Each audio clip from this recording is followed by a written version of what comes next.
बिस्मिल्लाहिर्रहमानिर्रहीम। अस्सलाम वालेकुम क्लास 9th चैप्टर 6 सॉल्यूशंस हम पढ़ रहे थे, जिसके लास्ट 3 टॉपिक्स रह गए हैं हमारे।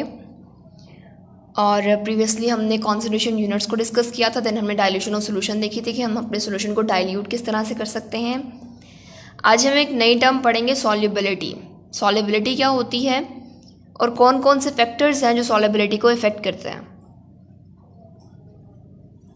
सबसे पहले डेफिनेशन देख लेते हैं सॉल्युबिलिटी की, कि solubility is defined as the number of grams of solute dissolved in 100 gram of solvent. अच्छा, 100 ग्राम ऑफ सॉल्वेंट का सैचुरेटेड सोल्यूशन बनाने के लिए, I repeat, 100 gram of solvent का, सोल्यूशन नहीं है यहाँ पर सॉल्वेंट है। हमने पहले परसेंटेज यूनिट्स देखे थे और मोलैरिटी देखी थी, उनमें हमारे पास जो टोटल था वो सोल्यूशन था। जिस तरह से हमने मोलैरिटी में कहा था 1 dm³ ऑफ सोल्यूशन में जितने number of moles of solute होंगे, तो वहाँ पर सॉल्यूशन था। या आपने डिफरेंस रखना है, अगर आप इस सॉल्वेंट की जगह सॉल्यूशन लिख दोगे तो आपकी डेफिनेशन गलत है, रिमेंबर, ठीक है। तो 100 ग्राम ऑफ सॉल्वेंट प्रिपेयर करने के लिए, 100 ग्राम ऑफ सॉल्वेंट का सैचुरेटेड सोल्यूशन बनाने के लिए, सैचुरेटेड सोल्यूशन हमने देखा था जी, ऐसा सोल्यूशन जिसमें सॉल्वेंट की इतनी अमाउंट हम ऐड कर दें कि अब मज़ीद सॉल्यूट ऐड करने से वो उसमें सेटल डाउन हो जाए, उसमें मज़ीद डिज़ोल्व ना हो। यानी सॉल्वेंट की जितनी भी कैपेसिटी है सॉल्यूट को डिज़ोल्व करने की अपने अंदर, वो ख़त्म हो जाए। मैक्सिमम सॉल्यूट जब हम डिज़ोल्व कर देते हैं सॉल्वेंट में तो वो सैचुरेटेड सोल्यूशन बन जाता है। तो अगर हमने बनाना है 100 ग्राम ऑफ सॉल्वेंट का सैचुरेटेड सोल्यूशन, तो उसको बनाने के लिए हम उसमें सॉल्यूट के जितने ग्राम्स ऐड करेंगे वो हमारी क्या है, सॉल्युबिलिटी है, ठीक है। अगेन सैचुरेटेड सोल्यूशन के लिए भी हमने कहा था कि टेम्परेचर इंपॉर्टेंट है, बिकॉज टेम्परेचर इंक्रीज करने की वजह से सैचुरेटेड सोल्यूशन की जो हमारे सॉल्वेंट की सॉल्यूट को अपने अंदर डिज़ोल्व करने की कैपेसिटी है वो इंक्रीज़ हो जाती है। तो जब वो कैपेसिटी इंक्रीज़ होगी तो हमारे पास ज़ाहिर सॉल्यूट भी ज़्यादा डिज़ोल्व होगा सैचुरेटेड सोल्यूशन प्रिपेयर करने के लिए, तो वहाँ पर हमारी जो सॉल्युबिलिटी है वो भी फ़र्क होगी। इसलिए टेम्परेचर यहाँ पर इंपॉर्टेंट है, बिकॉज टेम्परेचर इंक्रीज़ करने की वजह से सॉल्युबिलिटी बढ़ जाती है, ठीक हो गया। अब ये मज़ीद हमने आगे डिटेल में पढ़ना है कि कब बढ़ेगी, कब कम होगी, टेम्परेचर का क्या इफेक्ट होता है सॉल्युबिलिटी पे। फिलहाल आपको सिर्फ इतना पता होना चाहिए कि सॉल्युबिलिटी है क्या। 100 ग्राम ऑफ सॉल्वेंट का सैचुरेटेड सोल्यूशन प्रिपेयर करने के लिए जितने हम उसमें number of grams of solute add करेंगे वो हमारी सॉल्युबिलिटी है at a particular temperature. Temperature is important.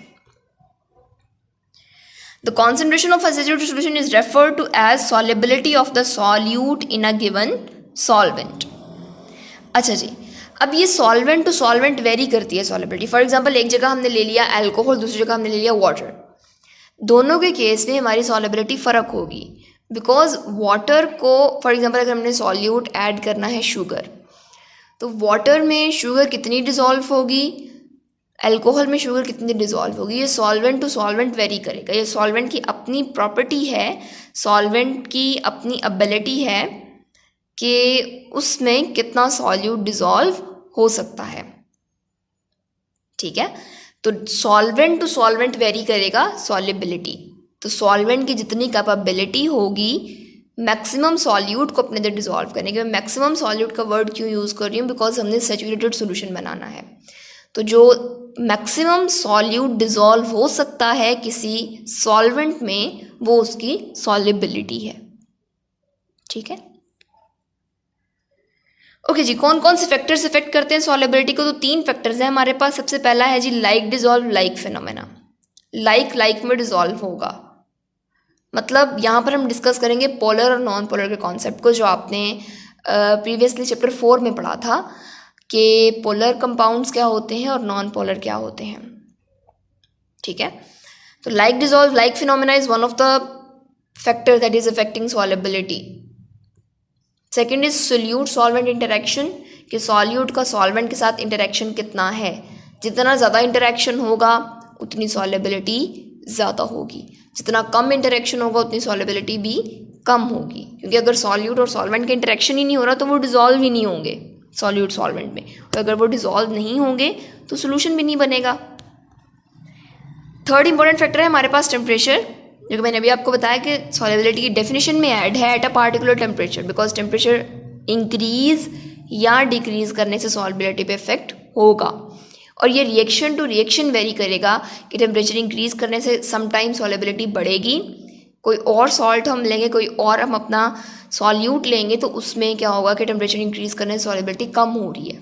ठीक है, तो ये 3 पॉइंट्स हैं आपकी बुक पे कि टेम्परेचर बढ़ाने से सॉल्युबिलिटी बढ़ेगी, टेम्परेचर बढ़ाने से सॉल्युबिलिटी कम होगी और टेम्परेचर बढ़ाने से सॉल्युबिलिटी पे कोई इफेक्ट नहीं होगा।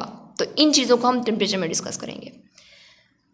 सॉल्यूट सॉल्वेंट इंटरेक्शन और जो टेम्परेचर है ये हमारे नेक्स्ट लेक्चर्स हैं। आज का लेक्चर है हमारा लाइक डिजॉल्व लाइक फिनोमेना पे। That is very important short question, आपकी एक्सरसाइज में भी ये क्वेश्चन है कि लाइक डिजॉल्व लाइक फिनोमेना क्या है, और यही सॉल्युबिलिटी का प्रिंसिपल भी है। तो आपको यहाँ पर 2 तरह से क्वेश्चन आ सकता है कि जनरल प्रिंसिपल ऑफ सॉल्युबिलिटी क्या है या लाइक डिजॉल्व लाइक फिनोमेना क्या है, दोनों तरह से क्वेश्चन आ सकता है। ठीक है, तो इसको देख लेते हैं जी। पोलर नॉन पोलर कॉन्सेप्ट अगर आप थोड़ा सा रिवाइज कर लो तो उसमें क्या था जी कि अगर एक जैसे मॉलिक्यूल्स के दरमियान या ऐसे मॉलिक्यूल्स के दरमियान जिनकी इलेक्ट्रोनेगेटिविटीज़ कंपेरेबल हैं, जिनकी इलेक्ट्रोनेगेटिविटीज़ जो हैं वो तकरीबन एक जैसी हैं, उन सॉल्यूशंस को उन एटम्स को सॉल्यूशंस को नहीं, उन एटम्स का अगर रिएक्शन होगा, उन एटम्स का अगर बॉन्ड बनेगा तो वहाँ पर जो बॉन्ड बनता है वो नॉन पोलर बनता है। यानी ऐसे एटम्स जिनके दरमियान कंपेरेबल इलेक्ट्रोनेगेटिविटीज़ हैं, जिनकी इलेक्ट्रोनेगेटिविटीज़ एक दूसरे से इतनी ज़्यादा फ़र्क नहीं है।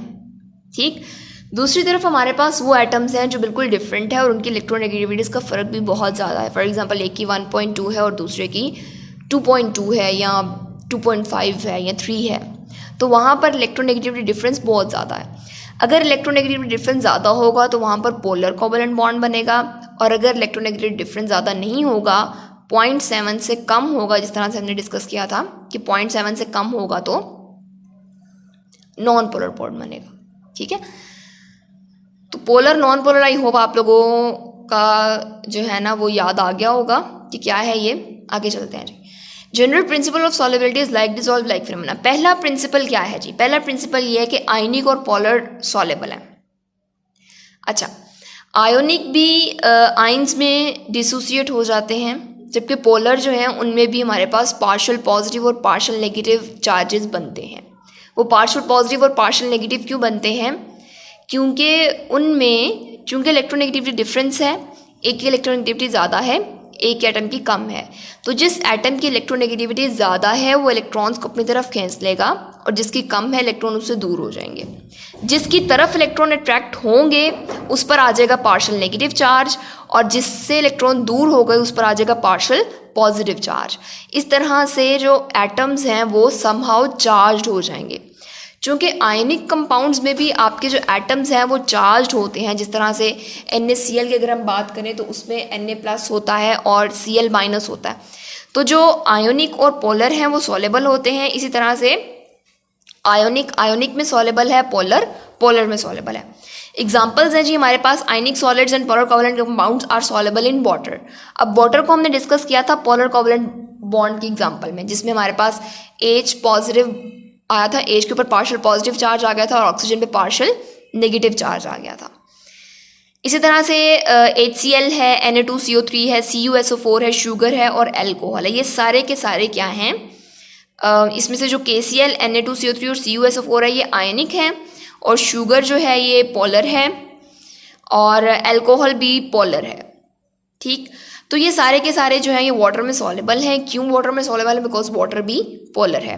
तो यहाँ से हमें ये बात पता चली कि आयोनिक में सॉल्युबल है, पोलर में सॉल्युबल है, और इसके अलावा आयोनिक पोलर में भी सॉल्युबल है, बिकॉज दोनों में चार्जेस होते हैं। पोलर में आइदर हम कहते हैं जी पार्शियल पॉजिटिव और पार्शियल नेगेटिव चार्ज है, लेकिन वहाँ पर भी चार्जेस एग्जिस्ट करते हैं। एक तरफ इलेक्ट्रॉन ज़्यादा अट्रैक्ट होते हैं, एक तरफ इलेक्ट्रॉन कम अट्रैक्ट होता है, तो वहाँ पर भी चार्जेस एग्जिस्ट करते हैं। इसीलिए आयोनिक और पोलर जो है वो आपस में सॉल्युबल होते हैं। तो चूंकि दोनों में चार्जेस हैं, दोनों तकरीबन एक जैसे हैं, इसलिए हमने कहा this is like dissolve like phenomena, के दोनों एक जैसे हैं इसलिए एक दूसरे में डिसॉल्वेबल हैं, एक दूसरे में सॉल्युबल हैं। सेकेंड पॉइंट हमारे पास आता है कि जी नॉन पोलर में सॉल्युबल नहीं हो सकता, या नॉन पोलर आयोनिक में सॉल्युबल नहीं हो सकता। यहाँ पर हम पोलर और आयोनिक को एक ही कैटेगरी में ले रहे हैं, बिकॉज दोनों में मैंने जैसे अभी बताया कि समहाउ चार्जेस प्रेजेंट हैं, इलेक्ट्रॉन्स की डिस्ट्रीब्यूशन प्रेजेंट है, इलेक्ट्रॉन एक एटम की तरफ ज़्यादा अट्रैक्टेड है। तो नॉन पोलर जो है वो पोलर में सॉल्युबल नहीं है। जिस तरह से हमारे पास नॉन पोलर में आ जाते हैं ईथर, बेंजीन और पेट्रोल जो हैं, ये वाटर में सॉल्युबल नहीं है, बिकॉज वाटर क्या है, पोलर, और ये जो तीनों सॉल्वेंट्स हैं आपके पास ईथर, बेंजीन और पेट्रोल, ये तीनों क्या हैं, नॉन पोलर हैं। तो पोलर कभी भी नॉन पोलर में सॉल्युबल नहीं होगा। Again like dissolve like phenomena. तो पोलर और नॉन पोलर चूंकि लाइक नहीं हैं, ये अनलाइक हैं। पोलर और नॉन पोलर एक दूसरे से ऑपोजिट हैं। नॉन पोलर में कोई चार्ज नहीं बनता, इलेक्ट्रोनेगेटिव डिफरेंस समटाइम जीरो होता है, ये बहुत थोड़ा होता है, इतना कि इलेक्ट्रॉन जो है वो डिस्ट्रीब्यूट नहीं होते, इलेक्ट्रॉन किसी एक एटम की तरफ ज़्यादा अट्रैक्ट नहीं होते, कोई partial positive partial negative charges नहीं होते। चूंकि ये सब नहीं होते, कोई partial positive partial negative charge नहीं होते, इसलिए जो नॉन पोलर है वो पोलर में सॉल्युबल नहीं हो सकता, बिकॉज दोनों एक जैसे नहीं हैं। ठीक हो गया।